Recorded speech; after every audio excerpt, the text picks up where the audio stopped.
S'en foutre, ce n'est pas être indifférent. Bandeko, bonjour et bienvenue sur ma chaîne. J'espère que vous allez bien. Merci à toutes les personnes qui regardent mes vidéos. Merci aux nouvelles personnes qui sont peut-être en train de regarder ces vidéos. Ça fait vraiment plaisir, ça donne vraiment envie de continuer. Donc continuez à regarder mes vidéos. Avant de commencer, n'hésitez pas à vous abonner pour toutes les personnes qui ne sont pas encore abonnées. N'hésitez pas à partager à max cette vidéo à votre cousin, votre tante, votre grand-mère, votre grand-père, à n'importe qui ou qui pourrait être touché par cette vidéo ou pas. Mais voilà, n'hésitez pas à la partager. N'hésitez pas à me suivre sur mon Instagram. J'essaie d'être vraiment active dessus, mais c'est un peu difficile.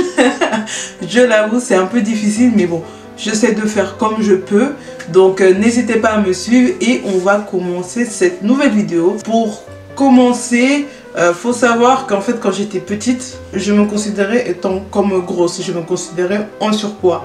Et malheureusement j'étais en surpoids et j'étais grosse. D'ailleurs je voulais vous mettre des photos, des trucs de ce genre. Mais en fait j'ai remarqué que quand j'étais petite, en fait je détestais, tellement je m'aimais pas, détester qu'on prenne des photos de moi. J'aimais pas ça du tout. Et sachant que quand on est petit, ben les petits ils sont pas très gentils. Quand on est petit, surtout quand on vit, on va dire, dans la cité, même si voilà, je vivais pas aussi à Harlem ou des trucs comme ça. Je trouve que quand on est une fille et quand on est grosse étant petite, c'est très difficile parce que déjà on s'aime pas soi-même. En tout cas moi je m'aimais pas moi-même. J'aimais pas le fait que j'étais légèrement plus grande que la majorité des filles de ma classe et que le fait d'être en surpoids, en fait ça me donnait des seins, on peut appeler ça des seins, et un ventre rond qui était vraiment le sujet de plusieurs attaques. Il y a eu plein d'histoires en fait qui disait que comme quoi on avait baissé mon âge, si j'avais des seins c'est parce que j'avais déjà allaité, si j'avais un gros ventre c'est parce que j'avais déjà eu des enfants. J'ai des insultes sur mon corps, j'ai des insultes sur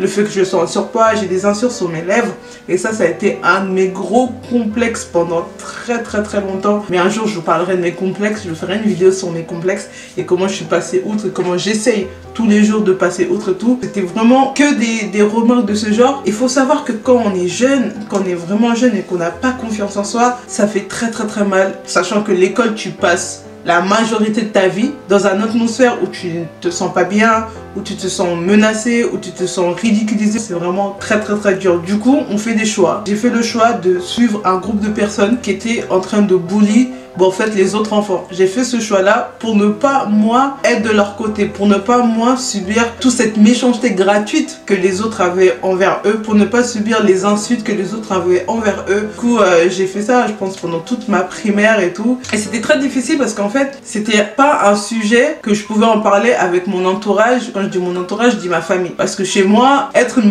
mabourou c'est pas quelque chose de péjoratif. La plupart du temps dans la culture africaine, le gros il est pas malheureux en fait, il est bien dans sa vie. Je me réfugiais énormément dans la lecture, c'est-à-dire que je lisais énormément de livres d'aventures ou extraordinaires, des trucs comme ça, pour fuir la réalité, pour fuir le moi que je n'aimais pas en fait. Et c'est à ce moment-là que je suis tombée sur les mangas. Et c'est à partir de ce moment-là que j'ai vraiment commencé à me détacher de ce genre de personnes, parce que pour eux, je commençais à devenir bizarre. Alors que pour moi, j'étais en train de m'ouvrir, en fait, j'étais en train de sortir de ma carapace. Au moment où j'ai commencé à aimer tout ce qui était le Japon et tout, à devenir bizarre aux yeux de ces personnes que je considérais être mes amis, j'ai rencontré un autre groupe d'amis qui, eux, m'acceptaient en fait dans ma bizarrerie. Ils m'ont accepté avec mes défauts, avec mes rondeurs, avec mon surpoids, avec mes chaussettes hautes multicolores, avec mes deux couettes, avec ma jupe courte. Ils m'ont accepté tel que j'étais. Et franchement ça a été, on va dire, le début de ma guérison. C'était le début de ma guérison parce que j'ai commencé à me dire que Jennifer, c'est pas grave, tu as le droit de pas être comme les autres. Et j'ai commencé vraiment à accepter le fait que je sois différente en fait.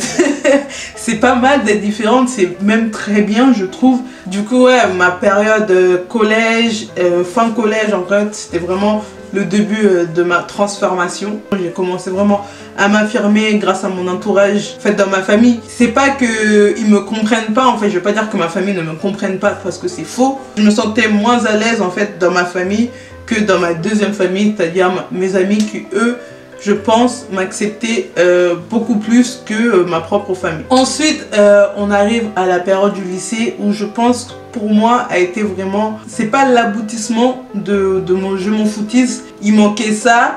Et après, je suis arrivée à la fac et à la fac, j'ai fermé la boucle en fait. Quand je suis arrivée au lycée, en fait, il y avait une partie de moi où il y avait encore un petit doute en fait. Où il y avait encore un léger doute sur une partie de ma construction en fait. Il fallait vraiment que je mette un nom sur mon orientation sexuelle. J'étais convaincue en fait qu'il fallait que je me mette un nom en fait, alors qu'en base, on s'en fout un peu. Dès que j'ai mis le nom en fait sur mon orientation sexuelle et que je l'ai accepté, parce que c'était très dur aussi de l'accepter, je me suis dit maintenant je sais qui je suis, maintenant je sais ce que je vaux, je sais qui je n'aime pas, maintenant c'est bon en fait, maintenant je sais qu'est-ce qui est le mieux pour moi, selon moi bien sûr. Ça veut pas dire qu'en fait dans mon mouvement ou dans mon statut de je m'en foutiste que je considère plus l'opinion des autres. En aucun cas c'est le cas. Je n'accepte plus que le regard des autres en fait influence mes pensées,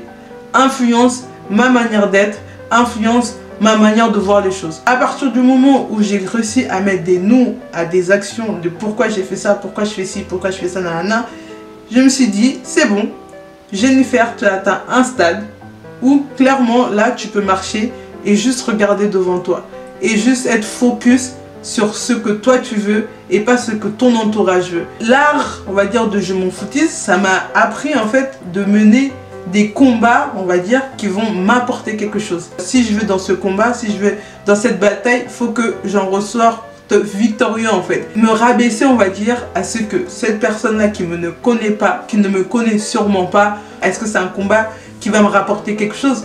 Non. Donc du coup, je fais quoi? Je balaye ça et je passe à autre chose. J'ai trouvé mon goal et en fait tout ce qui est autour, bah, c'est du superflu en fait. C'est vraiment du superflu, c'est des choses dont j'en ai pas besoin. Et c'est là que je trouve toute la subtilité du côté je m'en foutiste. En tout cas de mon côté je m'en foutiste, c'est vraiment d'accepter que déjà les gens ne puissent pas être d'accord avec toi, mais ne pas vouloir imposer ta vision des choses sur la personne qui est en face de toi, parce que nulle part il est écrit que ta vision des choses est la meilleure. Nulle part il est écrit que ma vision des choses est la bonne. Quand je suis arrivée dans le je m'en foutiste, j'ai arrêté d'essayer de plaire. Voilà, tout simplement. J'ai arrêté d'essayer de plaire à mon entourage. J'ai arrêté de faire ça.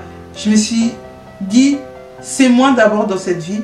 En tout cas dans ma vie, c'est d'abord moi, puis c'est les autres. C'est vrai que pendant très longtemps, ce côté je m'en foutiste, ça a été en fait une sorte de carapace.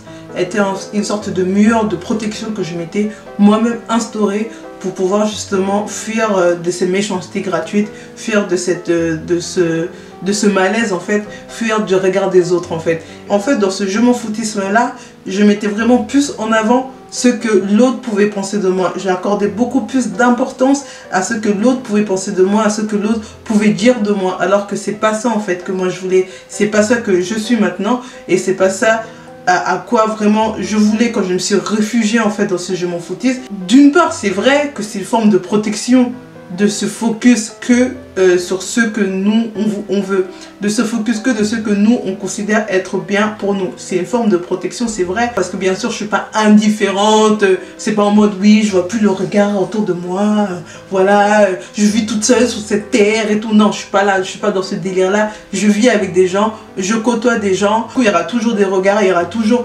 des gestes, il y aura toujours quelque chose et je peux pas dire que je les vois pas, c'est faux, parce que je les vois en fait. C'est que je décide de ne pas les calculer, je décide de ne pas y donner d'importance, juste que je mets mon avis, mes propos, ma pensée, mon intérêt en avant et bien beaucoup plus en avant par rapport à l'intérêt des autres. Donc voilà, merci d'avoir regardé cette vidéo, j'espère qu'elle vous a plu.